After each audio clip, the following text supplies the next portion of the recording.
Assalamualaikum warahmatullahi wabarakatuh. Waalaikumsalam warahmatullahi wabarakatuh. Bismillahirrahmanirrahim. Alhamdulillahi rabbil alamin. Wassalatu wassalamu ala ashrafil anbiya'i wal mursalin. Sayyidina wa maulana wa habibina wa syafi'ina Muhammadin wa ala alihi wa ashabihi al-mujahidin at-tahirin, amma ba'du. Saudara-saudara kaum muslimin rahimakumullah, pada pertemuan kali ini kita akan membicarakan riwayat Nabi Allah Ibrahim alaihi salam. Beliau termasuk salah satu dari 5 orang rasul yang merupakan kelompok yang dikenal dengan ulul azmi, yaitu para rasul yang dinilai mempunyai kelebihan di dalam keutamaan, ketabahan, keuletan, dan sikap istiqomah di dalam berjuang. Jumlahnya ada 5, yaitu Nabi Nuh, Nabi Ibrahim, Nabi Musa, Nabi Isa, dan Nabi Muhammad alaihi wassalatu wassalam. Sebagaimana yang kita maklum bahwa Nabi Allah Ibrahim alaihi salam lahir pada masa pemerintahan Raja Namrud laknatullah alaih. Namrud adalah figur yang lebih merupakan kekuatan daripada keadilan, lebih merupakan kezaliman daripada kebijaksanaan. Ia seorang raja yang memerintah secara sewenang-wenang, lalu dengan segala macam cara berusaha mempertahankan kekuasaannya. Itu sebabnya di hari-hari menjelang kelahiran Nabi Allah Ibrahim alaihi salam, entah oleh karena rasa takut dan khawatir akan munculnya orang-orang yang dapat menumbangkan kekuasaannya, entah karena bisikan ahli nujum atau dukun-dukun yang memang banyak mengelilingi istananya, ia memutuskan untuk membunuh seluruh bayi yang dilahirkan dalam bentuk laki-laki. Ini dilatar belakangi oleh kekhawatiran akan muncul seseorang yang dapat menghancurkan kekuasaannya, sebagaimana Fir'aun laknatullah alaih. Itulah sebabnya di zaman sebelum Nabi Ibrahim dilahirkan, Raja Namrud membuat peraturan. Apabila seorang ibu melahirkan bayi laki-laki, bunuh bayi itu. Seluruh perempuan hamil berada di bawah pengawasan aparatur negara, dan laki-laki dianjurkan untuk jangan dekat-dekat dengan istrinya guna menghindari terjadinya proses kehamilan ini. Entah berapa ratus bahkan berapa ribu bayi laki-laki yang jadi korban tanpa dosa dari sebab kelaliman pemerintahan Raja Namrud laknatullah alaih ini. Kita teringat kepada satu hadis di mana Rasulullah sallallahu alaihi wasallam pernah bersabda, Ya'ti 'alan nasi zamanun ru'asa'uhum kal asad wa wuzara'uhum kal zi'ab wa qudatuhum kal kilab wa katsirun nasi yawma idzin kal aghnam.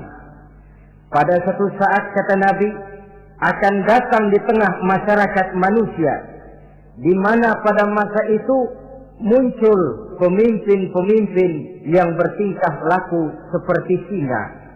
Ru'asa'uhum kal asad, pemimpin-pemimpin mereka bertingkah laku seperti singa. Saudara kenal singa? Saudara boleh periksa, di mana ada hutan, singa selalu menjadi raja. Padahal hutan belum pernah bikin pemilihan umum. Tapi yang namanya singa tidak pernah peduli ada pemilihan atau tidak, raja hutan tetap singa. Kenapa? Karena singa menjadi raja di hutan bukan berdasarkan kebenaran, tapi karena kekuatan. Karena kuat, maka dia naik jadi raja. Soal benar atau tidak, soal lain. Maka sebagai akibatnya, setelah si singa ini naik menjadi raja hutan, dia bukan melindungi rakyatnya, malah makanin rakyatnya. Coba saudara lihat di hutan. Kambing rakyat hutan dimakan oleh singa. Ayam rakyat hutan dimakan oleh singa. Sapi rakyat hutan dimakan oleh singa. Inilah akibatnya karena singa naik berdasarkan kekuatan. Setelah naik bukan melindungi rakyatnya, malah makanin rakyatnya. Mental semacam inilah yang dimiliki oleh Raja Namrud laknatullah alaih. Cuma karena rasa ketakutan akan datang orang yang akan menumbangkan kekuasaannya, maka seluruh bayi laki-laki harus dibunuh tanpa dosa apapun. Itulah kata Nabi, akan datang di tengah masyarakat manusia muncul pemimpin-pemimpin yang mentalnya seperti singa. Nah kalau yang jadi pemimpin sudah seperti singa, wa wuzara'uhum kazzi'ab. Yang jadi wazir, yang jadi menteri kata Nabi, lagunya seperti serigala. Nyetel ini, tapi serigala. Apa serigala itu? Saudara tahu dalam dongeng anak-anak, serigala itu kan binatang yang paling licik. Untuk terang-terangan dia tidak berani karena tidak punya kekuatan seperti sang singa. Maka dia pakai ilmu kelicikannya. Serigala itu kalau ingin makan daging ayam, pakai bulu ayam. Kalau kepengen makan daging kambing, pakai bulu kambing. Pendeknya, serigala binatang yang menghalalkan segala macam cara asal tujuan tercapai. Itulah serigala. Lambang dari sifat kelicikan. Lempar batu, sembunyi tangan. Pengen makan daging ayam, pakai bulu ayam, nyaruh jadi ayam. Pengen makan daging kambing, pakai bulu kambing, nyaruh jadi kambing. Ini akibat dari yang pertama tadi. Pemimpin seperti singa, lalu menteri pun seperti serigala. Efeknya kemudian yang segera menyusul apa? Wa qudatuhum kalsilab. Kalau pemimpin sudah seperti singa, menteri sudah seperti serigala, wa qudatuhum kalsilab, akan muncullah para penegak hukum yang mentalnya seperti anjing. Inna lillahi wa inna ilaihi raji'un. Penegak hukum yang mentalnya seperti anjing itu. Anjing, saudara lihat, anjing akan setia kepada siapa saja yang memberinya daging. Kalau dia disuruh jaga rumah, dia tidak bisa membedakan mana yang maling, mana yang tamu. Biar yang datang tamu, kalau nggak bawa apa-apa, pasti digonggong. Biar yang datang maling, kalau bawa daging, anjing kalem. Pokoknya siapa yang berdaging, itulah majikan saya. Apa kata majikan saya, itulah yang saya laksanakan. Maka hilang kebenaran hukum, hancur norma-norma keadilan. Oleh karena apa? Oleh karena anjing dapat daging. Lalu dalam kondisi semacam itu, yang jadi rakyat bagaimana? Kata Nabi, wa katsirun nas yauma idzin kal aghnam. Adapun kebanyakan orang pada masa itu, lagunya sudah seperti kambing. Saudara, kambing itu binatang yang cuma menang groyokan dan tidak punya alternatif. Namanya kambing, digiring ke lapangan embe. Betul kan? Digiring ke kuali embe. Dikasih makan rumput embe. Sampai pun mau dipotong masih embe juga. Tidak punya pilihan lain si kambing ini, tidak punya alternatif lain. Kondisi semacam inilah yang terjadi di masa pemerintahan Raja Namrud laknatullah alaih. Oleh karena diiming-iming, dibisiki oleh dukun-dukunnya, oleh nujum-nujum yang mengelilingi istananya bahwa akan datang seorang anak laki yang kelak akan menumbangkan kekuasaannya, dia mengeluarkan peraturan. Ya peraturan singa. Mulai saat ini diumumkan kepada seluruh rakyat, siapa-siapa perempuan melahirkan bayi laki-laki, bunuh hidup-hidup.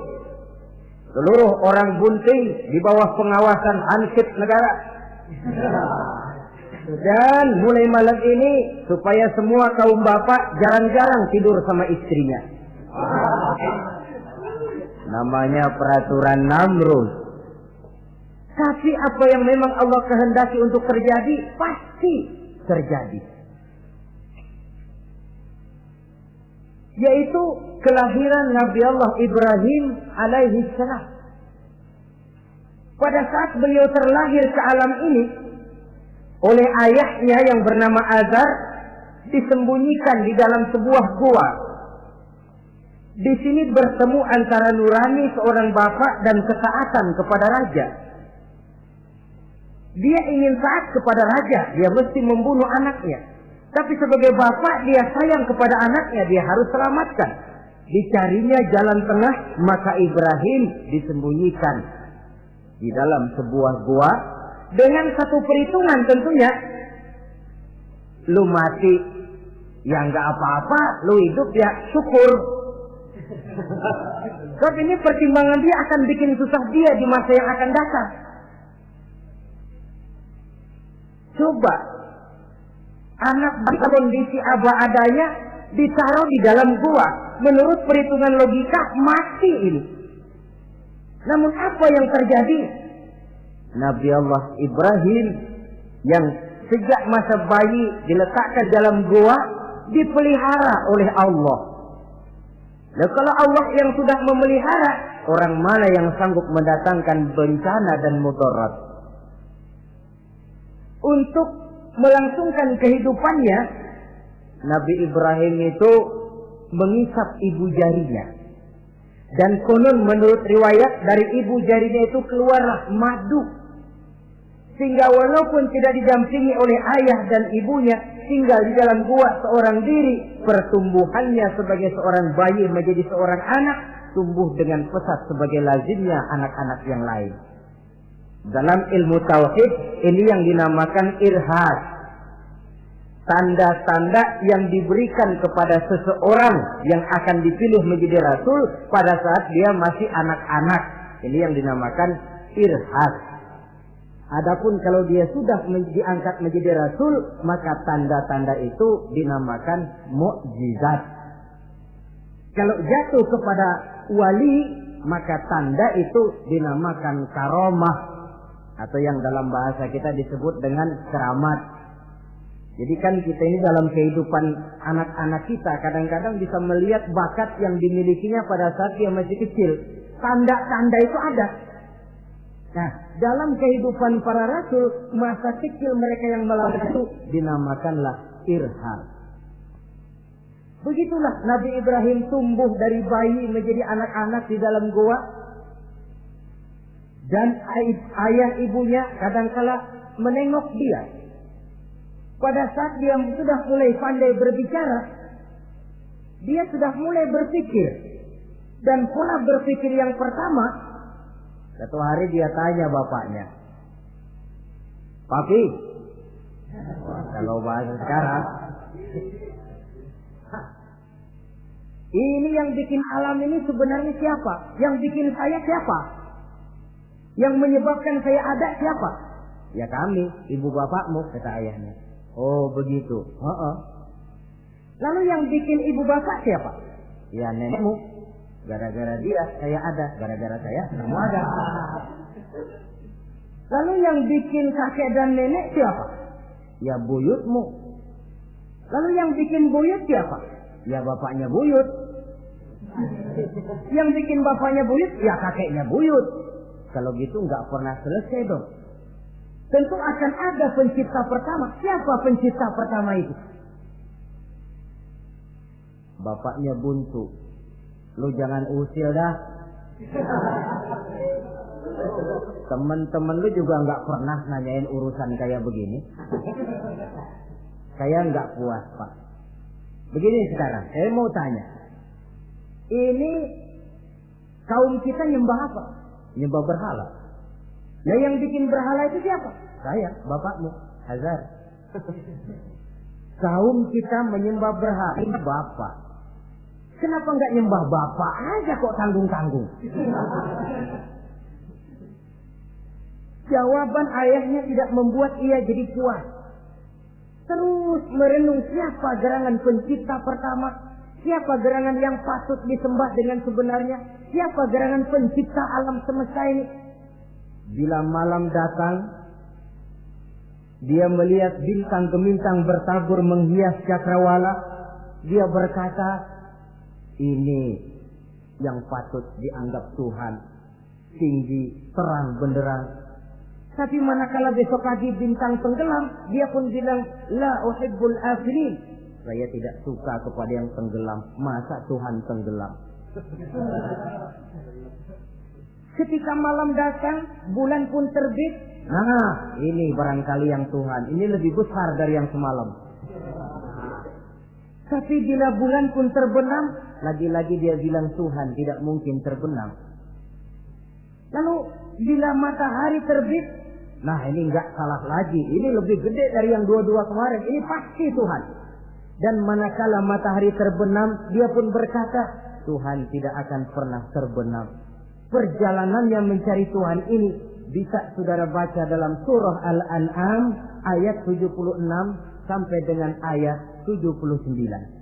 Sampai Allah memberikan petunjuk kepadanya, mengangkatnya menjadi seorang rasul dan menyampaikan misi dakwahnya.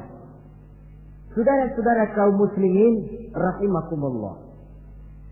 Dakwah yang pertama dilaksanakan tentu kepada bapaknya, kemudian kepada kaumnya. Secara psikologis ini kan makan nasi. Coba, kalau kita harus nasihatin orang lain yang tidak ada hubungannya dengan keluarga, barangkali biasa saja. Tapi nasihatin bapak sendiri, ini kan makan nasi. Mau didiamkan saja, batil dan sesat. Mau diceramahin bapak sendiri. Tapi bapak tinggal bapak. Kewajiban melaksanakan dakwah jalan terus. Ini berarti bahwa tugas amar ma'ruf dan nahi munkar memang tidak mengenal posisi. Begitulah saudara-saudara, sampai kepada satu hari Nabi Ibrahim melaksanakan dialog dengan kaumnya. Saudara-saudara, hadhihi tamathil allati antum laha akifun. Surah Al-Anbiya ayat 51. Saudara-saudara, berhala-berhala ini yang bapak saya yang buat, inikah yang selama ini tuan-tuan sembah? Kaumnya menjawab, qalu wajadna aba'ana laha abidin. Iya, sebab nenek moyang kami, nenek moyang kita juga dulu nyembah itu. Bagaimana nenek moyang kita, begitulah kita.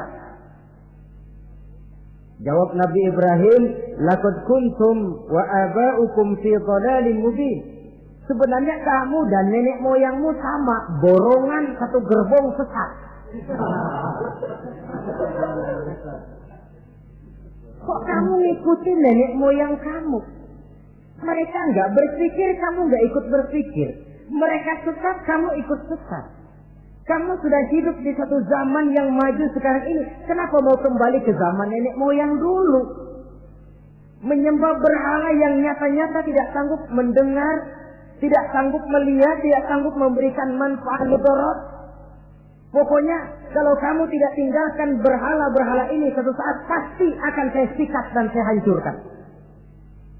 Jadi saudara-saudara, prinsip dakwah itu memang tentu harus bil hikmah wal mau'izatil hasanah, dengan bijaksana dan dengan nasihat-nasihat yang baik.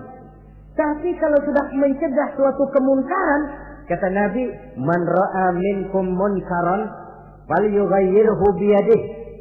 Siapa di antara kamu yang melihat suatu kemunkaran, hendaklah dia berusaha merubah dengan kekuatan tangannya.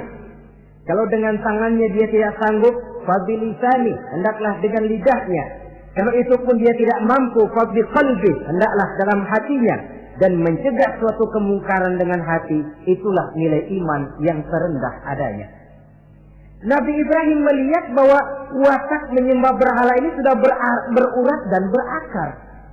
Kenapa? Mereka malah mengembalikan itu kepada kebiasaan dan tradisi nenek moyang. Sama juga di zaman kita sekarang ini. Sudah kita menegakkan tauhid, membina sebersih-bersih iman, menegakkan semulus-mulus tauhid. Ada juga kelompok orang yang mau mengembalikan kita ke zaman nenek moyang, ke zaman animis, menghidupi tradisi nenek moyang dalam hal ibadah, dalam hal ubudiyah, tentu merupakan langkah kemunduran adanya. Dan ini bukan barang baru. Umat Nabi Ibrahim sudah memberikan contoh. Kenapa kami menyembah berhala? Sebab nenek moyang kami menyembah berhala. Nabi Ibrahim jawab gampang aja. Iya lo borongan, sekerbong, lempeng semua sesat. Kaum muslimin rahimakumullah. Dan bukan cuma kata, dibuktikan oleh Nabi Allah Ibrahim. Begitu Raja Namrud menurut satu riwayat bersama para tentaranya pergi berburu, Nabi Ibrahim ngintip-ngintip. Begitu Namrud keluar, beliau masuk. Kalau istilah kita, ke tempat Namrud ibadah, ke masjidnya dah. Di mana di situ tersimpan seluruh berhala yang mereka sembah, dari yang paling gede sampai yang paling kecil. Nabi Ibrahim masuk bawa kampak. Seluruh berhala-berhala yang ada di tempat itu habis dikampakin, hancur berantakan. Kecuali berhala yang paling gede, itu ditinggalin, nggak diapa-apain, dan kampaknya ditaruh di tangan berhala yang paling gede. Memang kebetulan tangannya lagi teracung begini, digantungkan kampak di situ. Nabi Ibrahim keluar. Adapun Namrud, ketika dia pulang dari perburuannya, mau melaksanakan ibadah, bukan main terkejutnya melihat Tuhannya berantakan.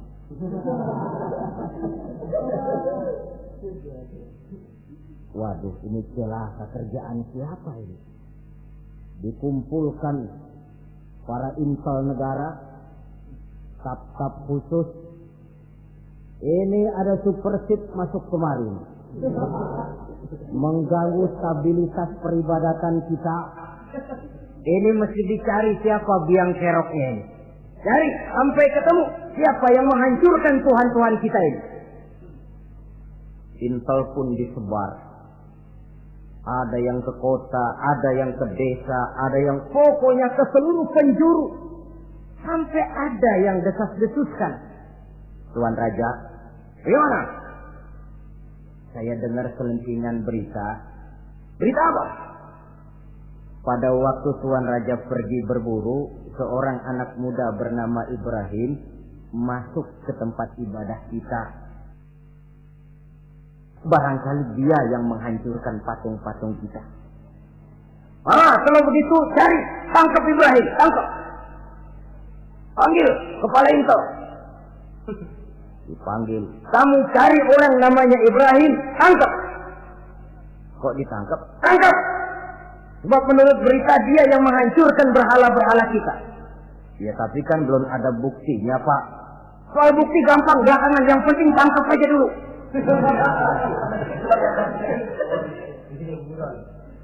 Ini supersip ini. Saudara-saudara, dicarilah Nabi Allah Ibrahim, ketemu, dihadapkan kepada Raja Namrud, disidang di pengadilan terbuka, disaksikan orang banyak, dibuka oleh Raja Namrud. Sidang luar biasa dalam rangka memeriksa dan mengadili tertuduh Ibrahim. Dengan ini kami nyatakan dibuka untuk umum. Terdakwa supaya dibawa ke dalam ruangan sidang. Dihadapkan Nabi Ibrahim. Nama Ibrahim. Orang tua. Tuduhan menghancurkan berhala. Hadza bi alihatina ya Ibrahim. Hai Ibrahim, benarkah kamu yang menghancurkan Tuhan-Tuhan kami? Ah, siapa bilang? Ada berita yang sampai kepada kami. Ketika kami keluar, kau masuk ke tempat kami ibadah. Ngaku aja dan ngaku. Daripada urusan jadi panjang, mendingan ngaku aja dah. Kata Nabi Ibrahim, enggak. Bal fa'aluhu kabiruhum hadha. Yang menghancurkan berhala-berhala Tuhan, berhala yang paling besar ini. Yang paling besar ini. Besarnya nunjuk ke patung, ininya nunjuk ke dirinya. Kabiruhum kepada berhala, hadha kepada dirinya sendiri. Wah, enggak, kata Nabi Ibrahim. Setahu saya enggak semua berhala hancur. Saya dengar yang paling gede enggak apa-apa. Ya. Dan ada kampak di tangannya. Kali yang gede tuh iseng. Jadi yang kecil-kecil ini dikampakin semua sama yang gede. Oh, buktinya kampak masih ada di tangannya, kok tanya aja dia. Kata Namrud, Ibrahim, kamu sudah gila apa? Kenapa? Masa saya disuruh nyembah berhala, disuruh nanya berhala? Jadi nggak bisa jawab dia? Nggak bisa jawab. Nah kalau nggak bisa jawab, kenapa disembah? Yang gila saya apa sampean? Merasa tidak sanggup menghadapi argumentasi yang diajukan oleh Nabi Allah Ibrahim, Namrud salap. Dalam kesalapannya itulah ia menjatuhkan vonis bahwa Nabi Allah Ibrahim dihukum bakar hidup-hidup. Pada hari yang ditentukan, dikumpulkanlah kayu bakar sebanyak-banyaknya, sehingga merupakan timbunan besar yang menyerupai sebuah bukit kecil. Apabila segalanya telah siap, kayu bakar itu pun disulut orang, dan api mulai menjilat ke sana kemari, makin lama makin besar, makin lama makin besar, sehingga tentara Namrud bingung. Ini Ibrahim bagaimana ngebakarnya? Kalau kita anterin ke api, kitanya ikut angus, dilemparin gak mungkin sampai. Lalu mereka menemukan akal, dibuat semacam lentingan busur panah. Kalau istilah kita di kampung kayak selepetan begitu. Sehingga Nabi Ibrahim dilemparkan dan tepat jatuh di tengah kobaran api yang menggunung. Namrud tentu saja memandang dengan perasaan puas. Segenap konco-konco dan antek-anteknya melihat dengan hati yang lega. Dan semuanya merasa hancur sudah biang kerok yang selama ini menjadi racun dan duri dalam kehidupan kita. Tapi rupanya yang mereka mau lain dengan yang Allah mau. Ketika Nabi Allah Ibrahim hampir masuk ke tengah kobaran api yang menggunung itu, datanglah perintah Allah kepada api. Ya naru kuni bardan wa salaman ala Ibrahim. Hai api, dinginlah kamu, selamatkan Nabi Ibrahim. Api ini tunduk kepada perintah Allah. Ia pun dingin. Sehingga Nabi Ibrahim di tengah kobaran api yang menggunung, seujung rambut pun tidak terbakar, malah kedinginan di tengah kobaran api. Lalu api ini dari besar, makin lama makin kecil, makin lama makin kecil, akhirnya padam. Yang ada tinggal tumpukan arang dan debu. Kata Namrud, mampus lo Ibrahim, rasain. Barangkali istilah kita nih, makan pencarian lo. pakai bertingkah, mencaci maki Tuhan kami, menghancurkan berhala-berhala. Sekarang rasakan hasil usahamu. Sorak-sorai pun kedengaran. Begitu lagi sorak-sorak dari tumpukan abu dan arang itu gerak-gerak. Kerusak. Kok ini ada arang bergerak-gerak? Rupanya dilihat-lihat, makin lama makin nyata. Nabi Ibrahim keluar dari tumpukan arang dalam keadaan utuh, tidak kurang satu apapun. Sebenarnya andai kata Namrud mau menggunakan akalnya, saat itu dia tentu menemukan satu hal yang luar biasa. Satu kebesaran yang kalau dia mau merenung akan sampai kepada kekuasaan yang serba maha. Tapi karena ketika itu hatinya sudah dipenuhi nafsu, ditutupi oleh kesombongan, dia buta terhadap kenyataan itu. Kaum muslimin rahimakumullah, akhirnya Nabi Allah Ibrahim ini diteror langsung oleh orang tuanya. Kata abahnya, "Aradibun anta an alihati ya Ibrahim?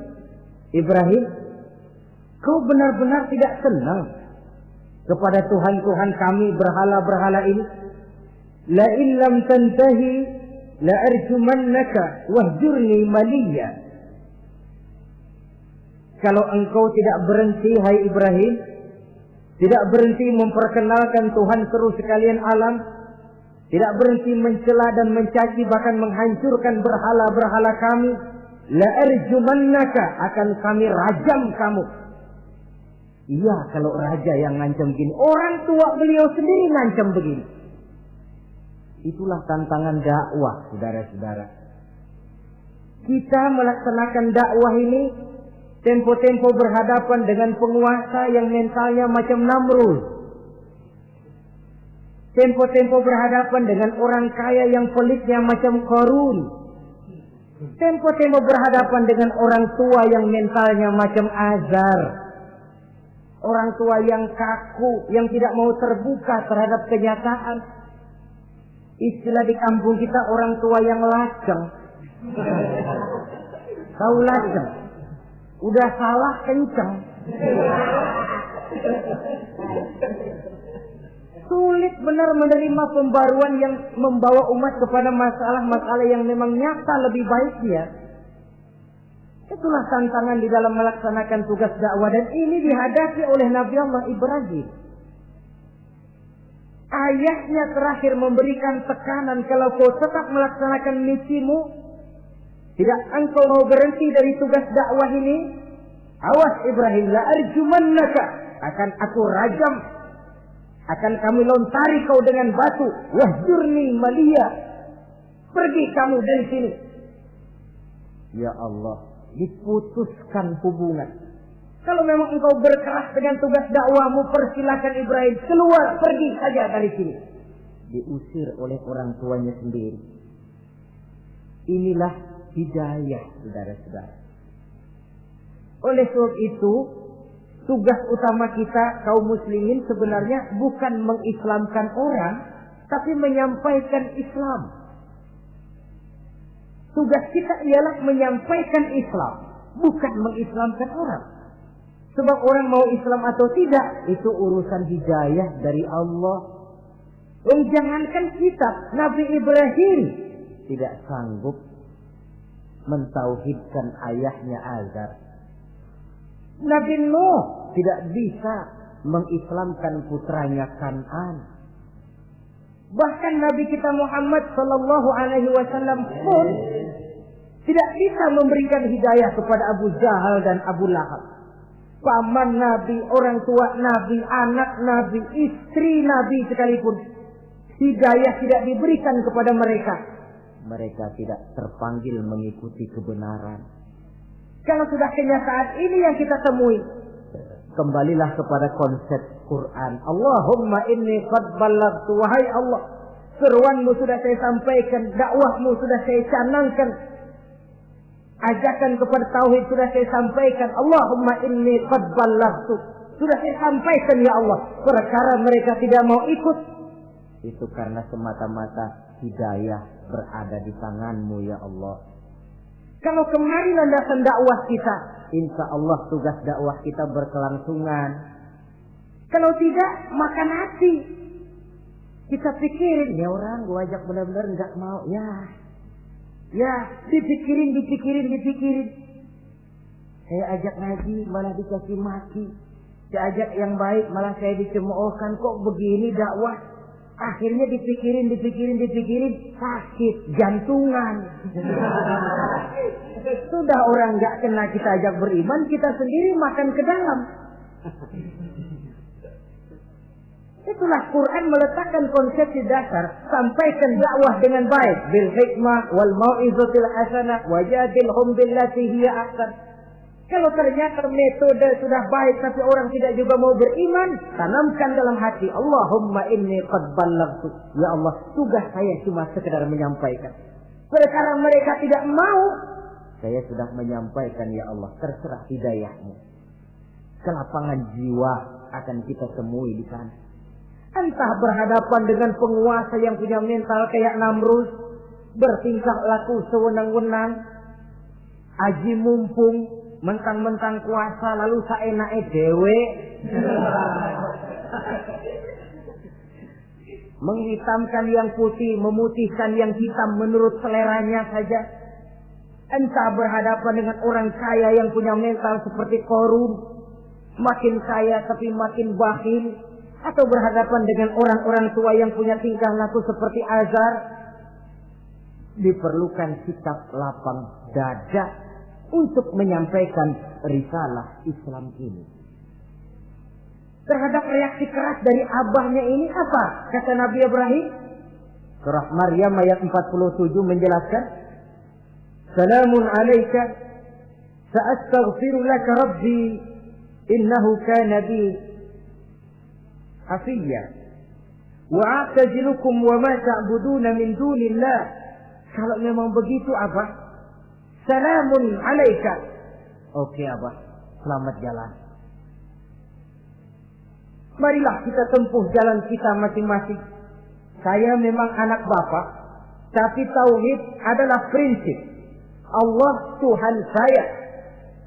Ini prinsip. Kalau Bapak tidak mau mengikuti seruan saya, padahal saya sayang kepada Bapak, saya cinta kepada Bapak, saya tidak ingin Bapak bersekutu dengan setan, saya tidak ingin Bapak menemani setan di dalam neraka, saya ingin menyelamatkan Bapak. Tapi ini rupanya vonis Bapak, hendak merajam saya, mengusir saya dari sini. Oke Bapak, salamun alaika, selamat jalan. Sa'astaghfirullah, saya akan memohon ampun kepada Allah untuk Bapak. Memohon ampun. Jadi walaupun dalam Islam kita berbeda akidah dengan orang tua, tetapi kewajiban untuk berbakti tidak menjadi putus karenanya. Dalam surah Luqman dijelaskan, apabila kedua orang tuamu memaksamu untuk menyekutukan Allah, jangan taati. Tetapi sungguh pun demikian, wa sahibhuma fid dunya ma'rufa. Tetaplah engkau pergauli keduanya di dunia ini secara baik. Toleransi yang besar ditunjukkan oleh Islam. Dan lebih besar lagi dilaksanakan oleh Nabi Allah Ibrahim. Sungguh pun Bapak sudah mengusir saya, menolak mentah-mentah ajaran tauhid, tetap juga menyembah berhala, tetap juga bersekutu dengan setan. Saya akan memohonkan ampun kepada Allah untuk Bapak. Wa a'tazilukum, saya akan menjauhkan diri dari apa yang Bapak sembah, dari apa yang kaum kita sembah selain daripada Allah. Bapak menyembah berhala, kaum kita ini menyembah berhala. Wa a'tazilukum, saya akan menyingkir dari semua itu. Selamat jalan Abah. Istilah kita goodbye my dear. Ini jalan yang membedakan saya dengan Abah. Jalan tauhid dan jalan syirik. Di sini kita harus berpisah. Walaupun dengan berat hati. kita berpisah. Jadi keluarga dan akidah punya garis yang jelas.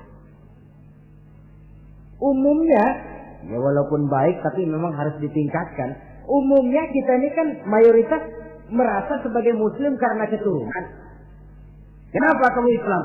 Bapak saya Islam, nenek saya Islam, saya Islam. Baiklah, itu pun baik. Pada mulanya memang harus begitu.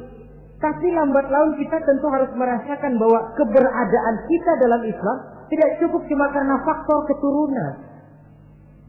Dengan kata lain, kita harus memperbaiki kualitas keislaman kita. Inilah proyek utama kita sekarang, mengislamkan orang Islam. Saudara-saudara kaum muslimin rahimakumullah.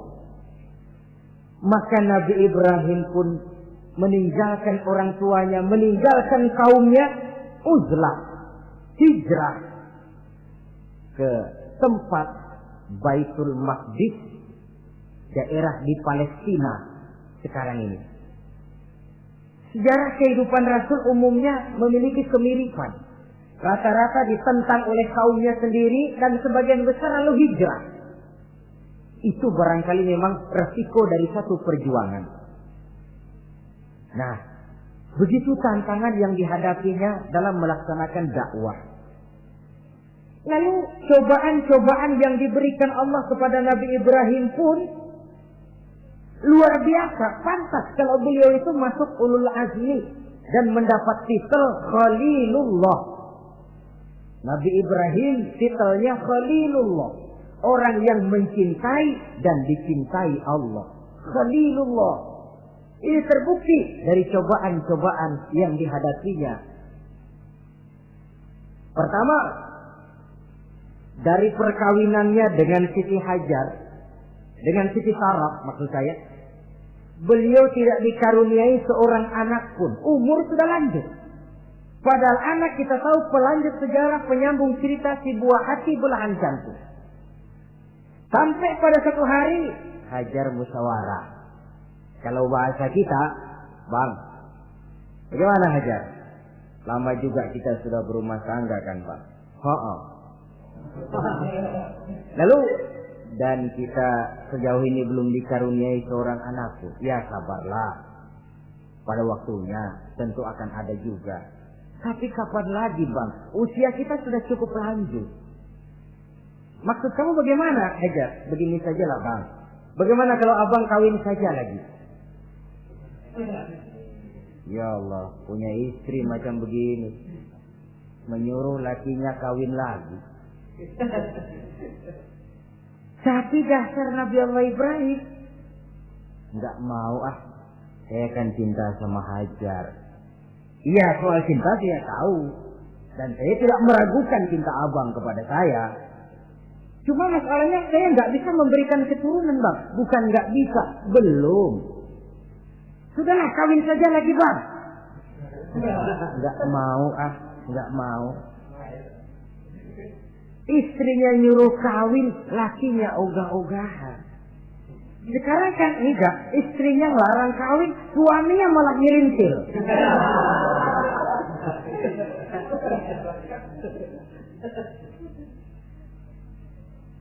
Sampai ketika didesak kata Ibrahim, ya kalau itu yang Sarah Hajar mau, biarlah, jadilah. Saya mau kawin lagi dengan syarat kau yang mencarikan istri untuk saya itu. Oleh Siti Hajar dipilihkan Siti Sarah. Kawinlah Nabi Ibrahim dengan Sarah. Dari Sarah ini beliau dikaruniai seorang putra bernama Ismail alaihi salam. Nah, cobaan datang untuk menguji Khalilullah ini. Hai Ibrahim, kau cinta kepadaku, kata Allah, seolah-olah. Setelah kau punya anak, masuk rasa cinta anak ke dalam hatimu. Allah mau buktikan mana cintamu yang lebih besar, kepada anakmu atau kepada aku, kata Allah. Maka turun perintah untuk menyembelih anaknya sendiri.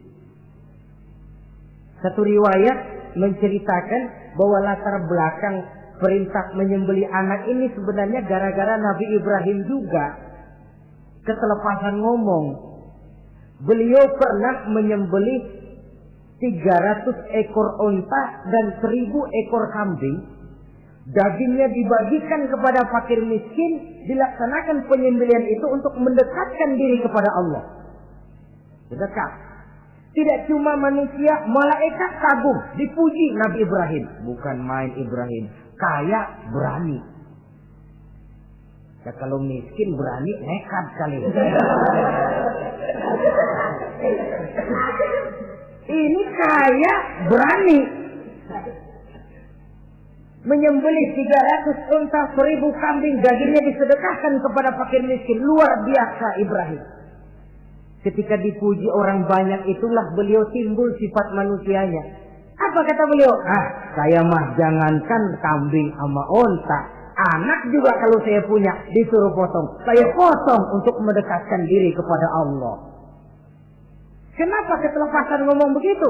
Sebab waktu itu belum punya anak. Ngomongnya enak. Sama juga kita, goma kalau punya motor, siapa juga ketemu di jalanan, gue boncengin. Lagi belum punya. Kalau udah punya, lain gayanya. Itu biasa itu, omongan orang belum kaya emang begitu.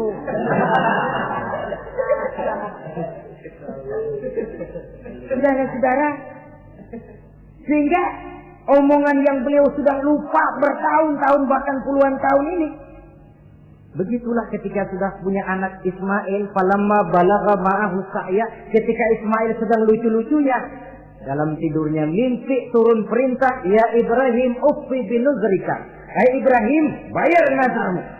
Nazar? Iya. Apa nazar? Dulu pernah ngomong apa, ingat enggak? Jangankan cuma kambing, unta, anak pun kalau punya disuruh potong, saya potong. Jadi anggap nazar. Bayar nazarmu, potong anakmu. Dipikirin siangnya, semalam itu benar-benar perintah Allah apa cuma ngimpi? Kalau ngimpi kok jelas amat. Kalau perintah Allah kok kelewatan amat. Pakai anak disuruh potong, emang gak ada yang lain apa? 3 malam berturut-turut mimpi sampai beliau yakin ini memang benar perintah Allah. Dan dilaksanakan dengan berat hati. Pagi-paginya bilang kepada Siti Sarah, Sarah, Ismail mandikan, berikan pakaian yang baik, saya mau bawa pergi dia. Kemana bang? Pokoknya mau saya bawa. Berangkatlah anak beranak ini menuju salah satu bukit di daerah Mina. Ketika duanya sudah mau berangkat, iblis sibuk bukan main. Ini cobaan loh. Orang kalau mau ibadah, iblis paling gatal. Segala macam cara mereka lakukan agar orang jangan ibadah. Ini Ibrahim mau membuktikan cintanya kepada Allah. Ya Allah, lihatlah. Walaupun saya sudah punya anak, cinta saya kepadamu lebih besar ya Allah. Walaupun perintah ini menyembelih leher anak sendiri, saya potong karena melaksanakan perintahmu. Iblis ribut. Mula-mula dia bisikin Nabi Ibrahim. Hei Ibrahim, kau lihat anakmu di belakang itu. Kecil, lucu-lucunya. Masa anak begitu mau dipotong? Tega kamu Ibrahim. Ini perintah Allah. Gak ada urusan sama ente. Iya. Kata iblis, waduh mantap juga nih. Kalau suaminya gagal, istrinya kali. Biasanya perempuan perasaannya lebih tinggi daripada pikirannya. Ini Siti Saroh barangkali. Kalau Siti Hajar barangkali. Kalau saya perdayai bisa terpedaya. Hajar, ya. Kamu tahu anakmu Ismail mau dibawa kemana? Saya tidak tahu. Mau dipotong oleh suamimu Ibrahim. Mau dipotong. Dipotong. Kok bisa begitu? Iya, katanya ini perintah Allah. Iblis, kalau memang ini perintah Allah, jangankan cuma anak saya Ismail, saya juga ibunya mau ikut dipotong. Wah, kata iblis nih gilaan lagi dari laki.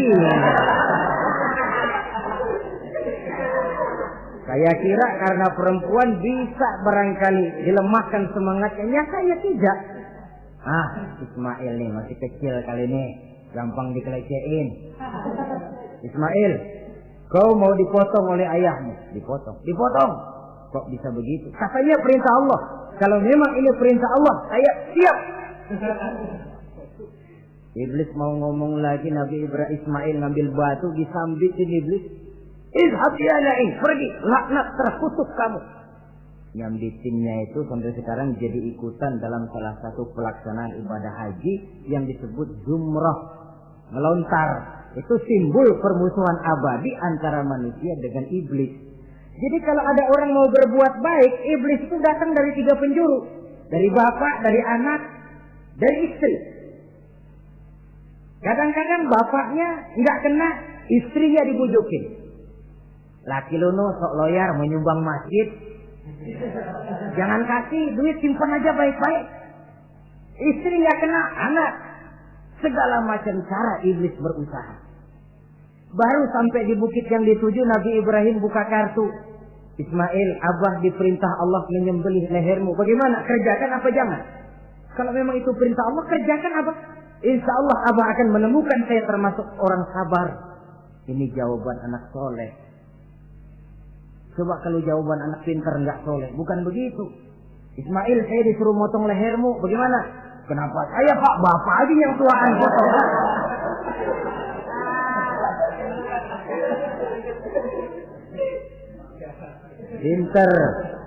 Pinter, tapi nggak soleh ya begitu itu, minteri jadinya.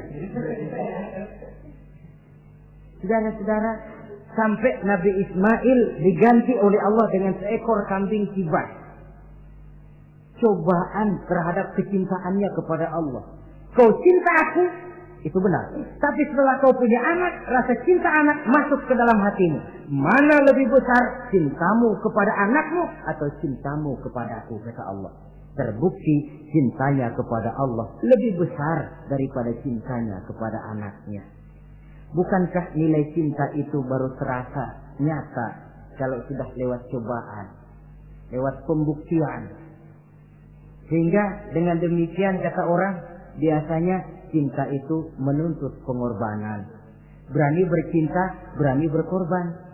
Jangan takut berkorban, nggak usah cinta-cintaan.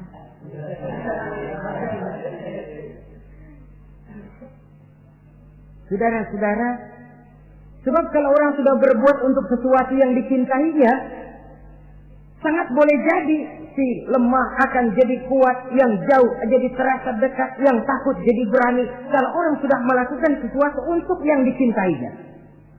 Seorang bapak karena cintanya kepada anaknya, dia rela pergi pagi pulang sore, peras keringat banting tulang supaya hari depan anaknya lebih baik daripada dia. Seorang suami yang cinta kepada istrinya, tidak soal dia kepanasan dan kehujanan, mencari yang sulit-sulit yang diinginkan oleh istrinya. Contoh paling dekat saja, kalau istrinya sedang mengidam, biar tengah malam buta minta mangga dan gak musim mangga, rusak-rusak suaminya cari mangga. Cinta memang membuat yang jauh jadi terasa dekat.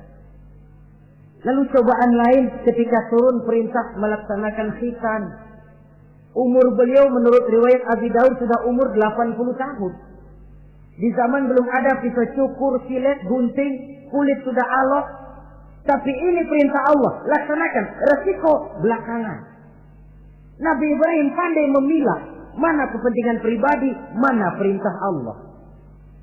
Nah, perkara beliau nanti pindah ke Mekah, membangun Ka'bah sampai kepada hari tuanya, ini berkaitan dengan Nabi Allah Ismail, dan akan kita bicarakan pada pertemuan di mana kita nantinya akan membicarakan riwayat Nabi Ismail alaihi salam. Untuk riwayat Nabi Ibrahim, walaupun serba singkat, hingga ini sajalah dahulu, dan mudah-mudahan menjadi tamsil, ibarat dan contoh yang bisa kita jadikan pegangan di dalam kehidupan kita sehari-hari. Terima kasih banyak atas segala perhatian. Mohon maaf atas segala kekurangan. Usikum wa nafsi bitaqwallah. Wassalamualaikum warahmatullahi wabarakatuh.